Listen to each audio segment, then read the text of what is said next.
श्री गुरु चरण सरोज रज निज मन मुकुरु सुधार वरण और रघुवर विमल यश जोदायक फल चार बोधेन तनु जानिके सुमिरो पवन कुमार बल बुद्धि विद्या दे हो मोहि हरहु कलेश विकार हनुमान तेहि परसा कर पुण्य कीन प्रणाम राम काजू कीने बिनु मोहि कहाँ विश्राम। हनुमान जी ने उसे हाथ से छू दिया, फिर प्रणाम करके कहा कि भाई श्री रघुनाथ जी का काम किए बिना मुझे विश्राम कहाँ। जात पवन सुत देव देखा, जात पवन सुत देव देखा, जाने कहो बल बुद्धि विशेषा, सुरसा नाम अहिन के माता, पटये आई कहीं ते बाता, हाजू सूर मोहि दीन यारा, सुनत वचन कह पवन कुमारा, राम काजू कर फिर में आओ, सीता कई सुध प्रभु सुनाओ। देवताओं ने पवन पुत्र श्री हनुमान जी को जाते हुए देखा। उनकी विशेष बल बुद्धि को जानने के लिए परीक्षार्थ उन्होंने सुरसा नामक सर्पों की माता को भेजा।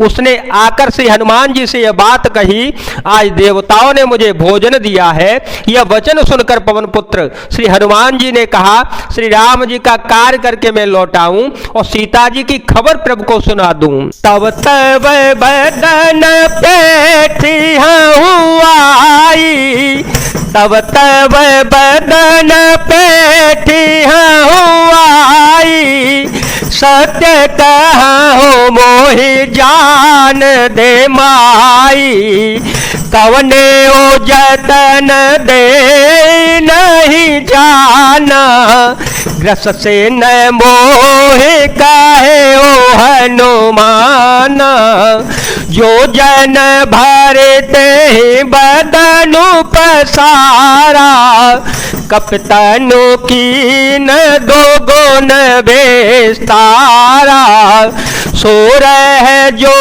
जन मुख ते ठयो, तुरत पवन सुत बत्तीस भयो, जस जैसे सूर सा बदनु बढ़ावा, तासु दोन कपि रूप दिखावा, सत जो जन ते आनन कीना, अतल घोरूप पवन सोतलीना। तब मैं आकर तुम्हारे मुंह में घुस जाऊंगा, तुम मुझे खा लेना। हे माता, मैं सत्य कहता हूं, अभी मुझे जाने दे। जब किसी भी उपाय से उसने जाने नहीं दिया, तब श्री हनुमान जी ने कहा, तो फिर मुझे खा न ले। उसने योजन भर 400 कोस में मुंह फैलाया। तब श्री हनुमान जी ने अपने शरीर को उससे दूना बढ़ा लिया। उसने 16 योजन का मुख किया। श्री हनुमान जी तुरंत ही 32 योजन के हो गए। जैसे जैसे सुरसा मुख का विस्तार बढ़ाती गई, श्री हनुमान जी उसका दूना रूप दिखलाते गए। उसने 100 योजन 400 कोस का मुख किया। तब श्री हनुमान जी ने बहुत ही छोटा रूप धारण कर लिया।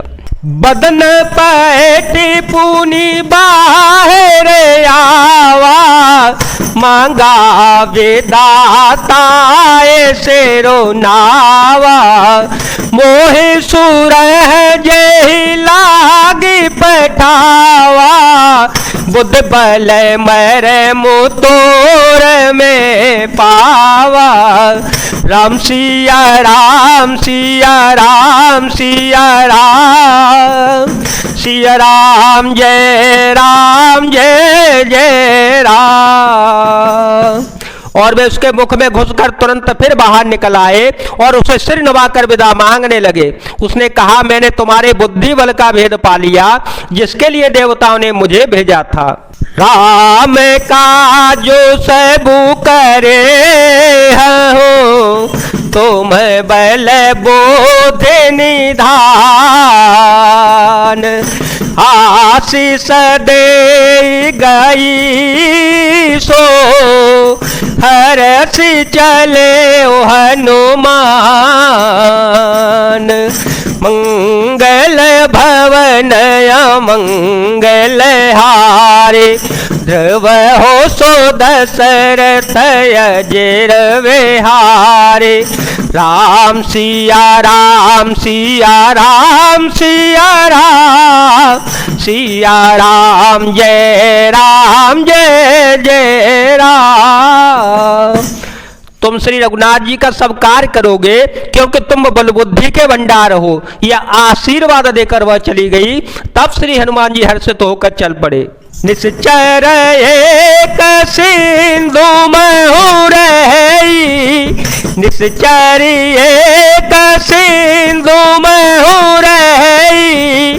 कर मायान भूखे खग गई, जीव जंतु जे गगन उड़ाई। जल बेलो के दिन के पर छाए, गहे छा सक सोन उड़ाई। वेदे सदा गगन चर खाई, सोई चल हनुमान कह कीना। तासो कपटो कपि तोरत है कीना। समुद्र में एक राक्षसी रहती थी। वह माया करके आकाश में उड़ते हुए पक्षियों को पकड़ लेती थी। आकाश में जो जीव जंतु उड़ा करते थे वह जल में उनकी परछाई देखकर उस परछाई को पकड़ लेती थी, जिससे वे उड़ नहीं सकते थे और जल में गिर पड़ते थे। इस प्रकार वह सदा आकाश में उड़ने वाले जीवों को खाया करती थी। उसने वही छल श्री हनुमान जी के साथ भी किया। हनुमान जी ने तुरंत ही उसका कपट पहचान लिया। ताहि मारे मारो सुत बीरा, ताहि मारे मारो सुत बीरा। बारिधि पार गयो मते धीरा, तहाँ जाए देखी बन शोभा। गुंजत चंचरी कम धोलोभा, नाना तरो फल फूल सुहाए। खग मृग बृंद देखि मन भाए, शैल विशाल देखि एक आगे। तापर धाये चढ़े ओ भय त्यागे, उमान कछु कपि के अधिकाई। प्रभु प्रताप जो काल है खाई, गिर पर चढ़े लंका तह देखी। कहीं न जाए अते दूर गवे शेषी, अतयो तंग जल निधि चहो पासा। अतयो तंग जल निधि चहो पासा, कनक कोट कर परम प्रकाशा। राम सिया राम सिया राम सिया राम, सिया राम जय जय राम। पवन पुत्र धीर बुद्धि और वीर श्री हनुमान जी उसको मारकर समुद्र के पार चले गए। वहां जाकर उन्होंने वन की शोभा को देखा।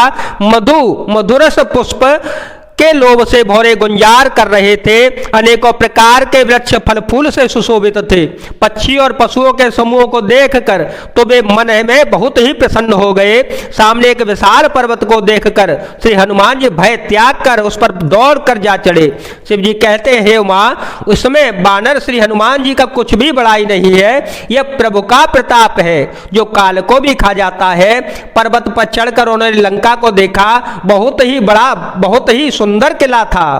वह अत्यंत ऊंचा है। उसके चारों ओर समुद्र है। सोने के परकोटे चार दीवारी का परम प्रकाश हो रहा है। कनक कोट विचित्र मणि कृत सुंदरायतना घना चौहट हट सुबट बेते चारों पुर बहु देवना गज बाज खचर निकर पद चर रथ बरो तहि को गने बहुरूपन से चर जोतयते बल से न बरन तनय बने बन बाग उपवन बाट कासर कोप बापे सोहे नर नाग सुर गंधर्व कन्या रूप मुनि मन मोहे कहो माल देह विशाल शैल समान अति बल गर जय नाना खार हमें रहे बहु विधि कहे कहतर जय। विचित्र मणियों से जड़ा हुआ सोने का परकोटा है। उसके अंदर बहुत से सुंदर सुंदर घर हैं। चौराहे, बाजार, सुंदर मार्ग और गलियां हैं। सुंदर नगर बहुत प्रकार से सजा हुआ है। हाथी, घोड़े, खच्चरों के समूह तथा पैदल और रथों के समूह को कौन गिन सकता है। अनेक रूप के राक्षसों के दल हैं। उनकी अत्यंत बलवती सेना किसी से वर्णन नहीं बनती। वन, बाग, उपवन, बगीचे, फुलवाड़ी, तालाब, कुएं और बावलियां सुशोभित हैं। मनुष्य, नाग, देवताओं, गंधर्वों की कन्याएं अपने सौंदर्य से मुनियों को भी मन मोह लेती हैं। कहीं पर्वत के समान विशाल शरीर वाले बड़े ही बलवान मल्लई पहलवान गरज रहे हैं। वे अनेकों अखाड़ों में बहुत प्रकार से भिड़ते हैं और एक दूसरे को ललकारते हैं। करे जतन भट कोटे बेकट तन नगर चाहो देश रक्षे कहो महेश मानुष धेनु खर जखल निशाचर बचहे हे लागे तुलसीदास की कथा कछुए कहे कहे रघुवीर सर तीरथ शरीर रहे त्यागे गते पे है सहे। भयंकर शरीर वाले करोड़ों योद्धा यत्न करके बड़ी सावधानी से नगर की चारों दिशाओं में सब ओर से रखवाली करते हैं। कहीं दुष्ट राक्षस भैंसों, मनुष्यों, गायों, गधों और बकरों को खा रहे हैं। तुलसीदास जी ने इनकी कथा इसलिए बहुत थोड़ी सी कही है कि निश्चय ही श्री रघुनाथ जी के वाण रूपी तीर्थ में शरीरों को त्याग कर परमगति पावेंगे। पूरे रखवारे देखी वहो कपे मन की न विचार